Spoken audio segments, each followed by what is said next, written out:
अब हम Euler's equation के इम्प्लीमेंटेशन के लिए एक नेक्स्ट क्वेश्चन लेते हैं। इस क्वेश्चन में एक एक्स्ट्रा चीज़ है जो कि इनको कहते हैं कंस्टेंट्स। तो इसको आप कह सकते हैं कि इस प्रॉब्लम में आपको कुछ एक स्पेशल कंडीशन दी हुई है, इनको कैसे इम्प्लीमेंट करना है ये हम देखने वाले हैं। तो सबसे पहले क्वेश्चन में मेंशन रहेगा ऊपर कि find the extremum for the functional. तो एक्सट्रीमम की जब भी बात होगी तो आपको पता है यूलर्स इक्वेशन यूज़ करेंगे। तो यूलर इक्वेशन आपको पता होनी चाहिए। आप कुछ भी लगा सकते हैं जो भी इसमें सुटेबल हो। तो हम इसमें स्टार्टिंग यहीं से करते हैं जो इसकी ओरिजिनल इक्वेशन है। फॉर्म होती है इसकी इक्वेशन की del f upon del y d upon d x of del f upon del y dash is equal to zero. यहाँ पे कंपेयर कर लेते हैं। एफ़ की वैल्यू है y dash square minus y square. Del f upon में del y पहले निकाल लीजिए, आ जाएगा माइनस ये थोड़ा सा वाई डैश नहीं है, वाई है, ये वाई स्क्वायर है तो 2y, इसका डेल एफ अपॉन में डेल वाई हो जाएगा। डेल एफ अपॉन में डेल वाई डैश निकालेंगे तो 2y डैश हो जाएगा। यहाँ पे सब वैल्यू सब्स्टिट्यूट कर लेंगे। Minus 2y minus d upon d x of 2y dash is equal to zero.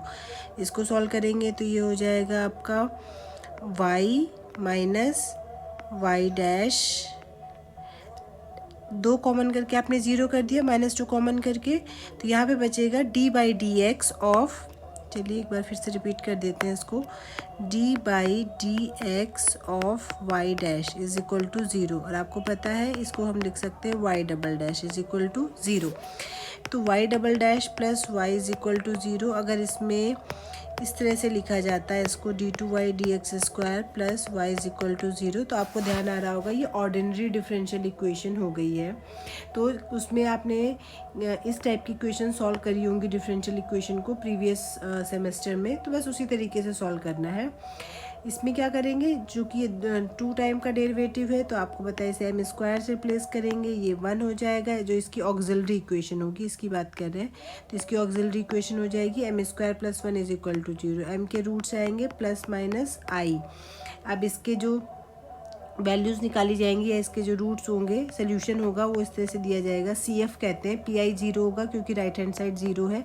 तो सी एफ कैसे दिया जाएगा, इसमें वाई इज इक्वल टू हो जाएगा C1। थोड़ा सा मैं यहाँ पे मेंशन कर देती हूँ, अगर अल्फ़ा प्लस माइनस आई बीटा करके होता है तो जो सी एफ होता है वो इस तरह से दिया जाता है C1 ई की पावर अल्फ़ा एक्स, और यहाँ पे आ जाता है आपका, यहाँ पे आप C1 नहीं भी लिखेंगे तो भी चलेगा, C1 ई की power alpha x C1 cos beta x plus C2 sign beta x, ऐसे करके देते हैं इसका सोल्यूशन।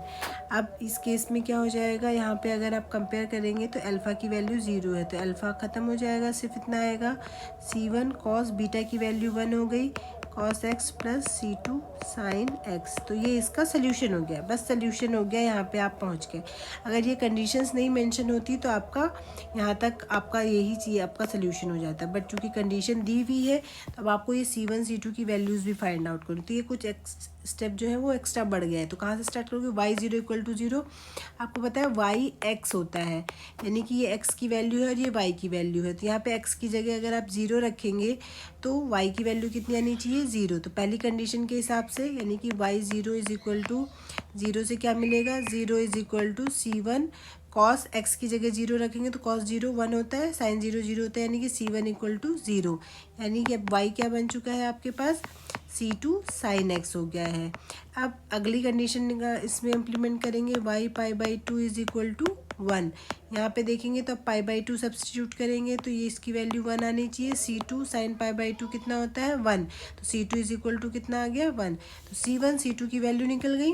वैसे भी दो आर्बिट्रेरी कांस्टेंट है और दो ही कंडीशन दी हुई है, तो यानी कि इनकी वैल्यू आप इसमें से निकाल सकते हैं। तो यहाँ से आपकी y की वैल्यू निकल के आएगी, C1 को 0 सब्सटीट्यूट कर देंगे, C2 को 1 सब्सटीट्यूट कर देंगे तो सिंपल निकल आ जाएगा साइन एक्स। यानी कि इसका जो मैक्सिमम या एक्सट्रीमम आप कह सकते हैं जो कर्व होगा वो होगा y is equal to sine x.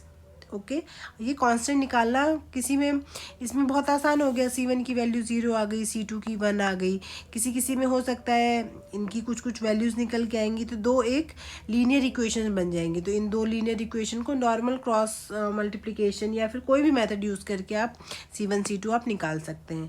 तो इस तरीके से कंस्टेंट जब गिवन होगा तब आपको एक्सट्रीमम कैसे निकालना है हमने इस वीडियो में ये मेंशन कर दिया है।